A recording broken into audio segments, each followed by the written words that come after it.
আমরা ছোটবেলায় রাক্ষসের ইচ্ছা করেছিলাম, রাক্ষস মানুষ খেয়ে ফেলে, রক্ত খেকো রাক্ষস, মানুষ খেকো রাক্ষস, অনেক বলেছিলাম, অনেক গল্প শুনেছিলাম, অনেক গল্প পড়েছিলাম রক্ত খেকো রাক্ষসের, কখনো দেখার সৌভাগ্য হয়নি। আমরা জানতাম না রক্ত খেকো রাক্ষস আমরা দেখতে পাবো। আমরা কখনো ভাবি নাই আমাদের বলা সেই গল্প একদিন সত্যের রূপ নেবে, আমরা ভাবি নাই। সেটা আমাকে দেখতে হলো।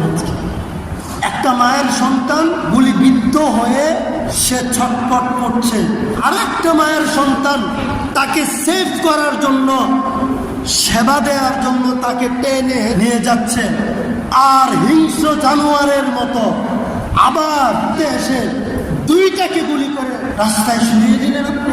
আপনারা একবার ওরকম কাঁপেন। একটা মায়ের 11 বছরের সন্তানকে মা পাঠিয়েছে বাজার করার জন্য, কি দোষ ছিল তার? তাকে লাশ হয়ে ঘরে ফিরতে হলো। একটা শিক্ষিত ছেলের মস্তক ছিন্ন ভিন্ন হয়ে এক পাশ কিছুই নাই, তার সাথীরা তাকে কোলে নিয়ে নিচ্ছে, দৌড়াচ্ছে হসপিটালের দিকে। কি দোষ ছিল এই সন্তানদের?